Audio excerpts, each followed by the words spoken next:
Halo guys, balik lagi bersama gue Trivela News. Hari ini gue akan menyajikan konten terkait dengan Liga Champions Eropa yang tadi malam baru selesai, di mana kuota 8 besar sudah tercapai.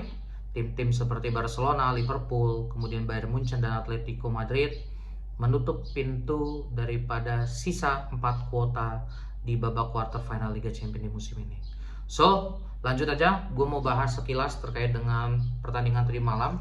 Yang pertama yang mau gue bahas itu pertandingan antara Barcelona melawan Newcastle.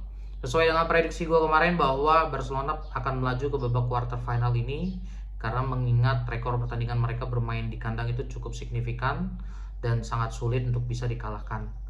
Tapi memang dari pertandingan yang ada, gue kemarin sekilas di babak pertama itu kalau tidak salah Newcastle cukup memberikan perlawanan dengan tertinggal 1 gol saja.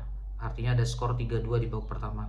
Namun entah apa yang terjadi di babak kedua, mereka langsung dihajar oleh Barcelona dengan gol-gol dari Rafinha, kemudian juga ada Fermin Lopez, ada Robert Lewandowski, serta juga ada Lamine Yamal.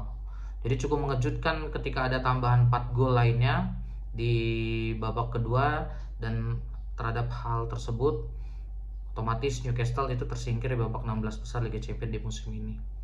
Dan yang pasti memang nanti Barcelona akan menghadapi Atletico Madrid di babak quarter final.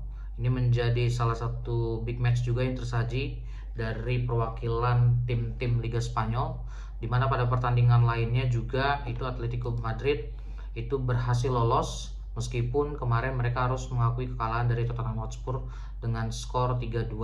Namun mereka memimpin dengan agregat 5-7. Dan gue melihat bahwa Julian Alvarez dan kawan-kawan ini cukup menjanjikan, dan ini menjadi calon lawan kuat juga bagi Barcelona di babak quarter final nanti.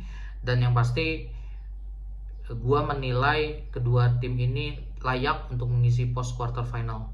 Hanya saja nanti menjadi pertanyaan apakah Barcelona atau tim dari Atletico Madrid ini yang lolos ke babak semifinal guna menanti pertandingan lainnya antara Arsenal melawan Sporting Lisbon.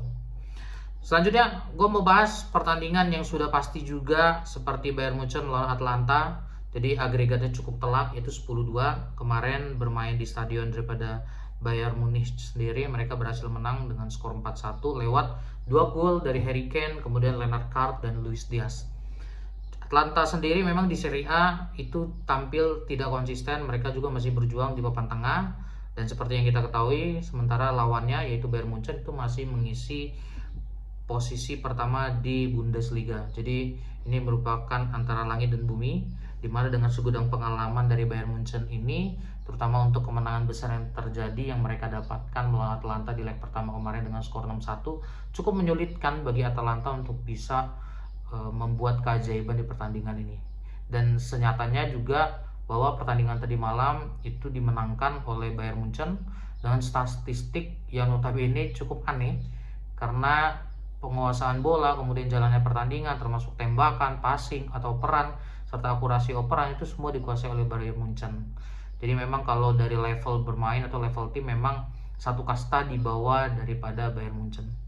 Dan nanti di babak 8 besar Bayern Munchen itu sudah ditunggu oleh Real Madrid, yang pada pertandingan lainnya itu mereka berhasil menang kemarin melawan Manchester City. Dan jelas ini menjadi big match juga yang tersaji dari bagian sebelah kiri, di mana nanti antara Bayern Munchen dan Real Madrid, siapapun yang menang dan melaju ke babak semifinal itu sudah ditunggu dengan PSG ataupun Liverpool.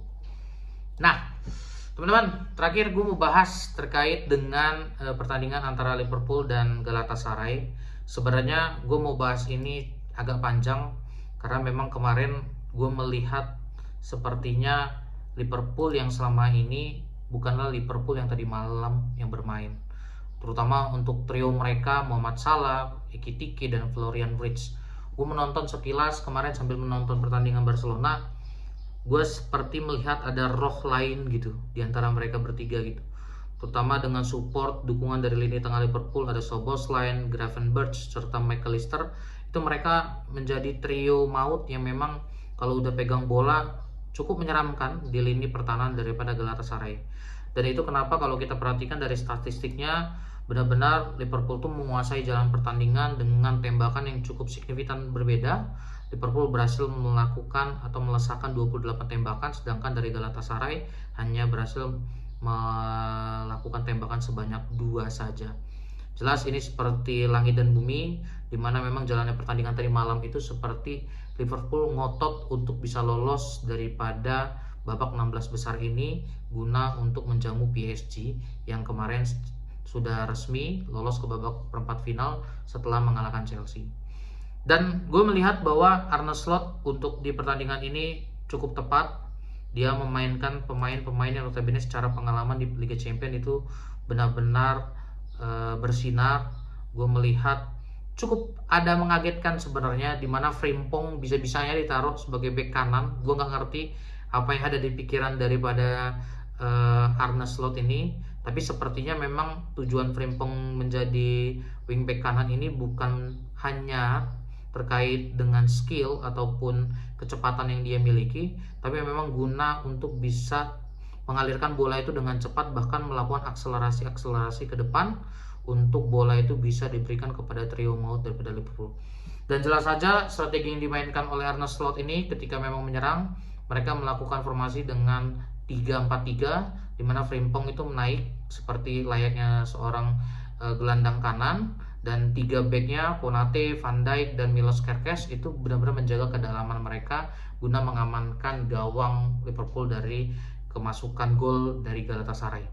Dan hal tersebut cukup menyulitkan juga Osimhen, kemudian Yilmaz, Sara, serta Salai selaku pemain depan dan lini tengahnya Galatasaray. Dan gue melihat mereka seperti kebingungan, karena memang sejak dari menit pertama Liverpool tuh seperti tim yang memang haus gol.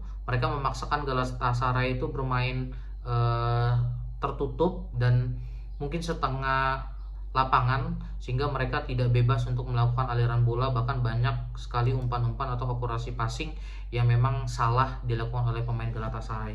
Itu kenapa akurasi statistik yang ada cukup signifikan. Liverpool itu berhasil mencatatkan 87% akurasi operan, sedangkan dari Galatasaray itu hanya pada angka 73%. Dengan hasil ini memastikan langkah Liverpool itu melaju ke babak quarter final. Dan memang dari bagian kiri ini itu 2 partai besar, 2 big match itu akan tersaji. Dan gue berharap memang baik antara PSG melawan Liverpool ataupun nanti Bayern Munchen melawan Real Madrid, itu benar-benar mereka bisa bermain dengan gaya ataupun karakter dari masing-masing tim dari mereka sendiri. Sedangkan dari bagian sebelah kanan, Atletico Madrid sudah ditunggu oleh Barcelona, dan pertandingan lainnya yaitu antara Arsenal melawan Sporting Lisbon. Dan satu keyakinan gue bahwa Arsenal seharusnya satu kaki sudah di semifinal, karena dari pengalaman yang ada Arsenal itu melawan tim-tim Portugal itu cukup punya pengalaman. Mereka berhasil lolos ke babak baik itu 16 besar, kemudian perempat final maupun juga ke semifinal. Jadi memang pertandingan yang patut disimak itu mungkin big match besarnya itu ada di bagian sebelah kiri. Dan semakin menarik bagaimana peta persaingannya, apakah nanti Liverpool bisa mengalahkan PSG selaku juara bertahan, atau Real Madrid akan meneruskan tren positif mereka di Liga Champions dengan mengalahkan Bayern Munchen selaku musuh bebuyutan mereka di Liga Champions ini. Demikian teman-teman konten gua hari ini. Congrats untuk kalian para pendukung tim, baik itu PSG, Liverpool, Bayern Munchen, Real Madrid, Atletico Madrid, Barcelona, Sporting Lisbon, dan Arsenal. Kita tunggu sampai nanti di tanggal 7 atau 8 April berdasarkan data yang ada, itu nanti akan dilakukan pertandingan perempat final, dan di minggu berikutnya tanggal 14 dan 15 itu akan menjadi leg kedua daripada babak quarter final Liga Champions di musim ini. So jangan lupa didukung channel gue ini dengan cara di like, comment, dan share. Kalau teman-teman ada konten masukan apapun itu bisa disampaikan di kolom komentar di bawah, dan yang pastinya gue akan terus memberikan update sepak bola baik dalam dan luar negeri. Terima kasih teman-teman, selamat siang, salam olahraga.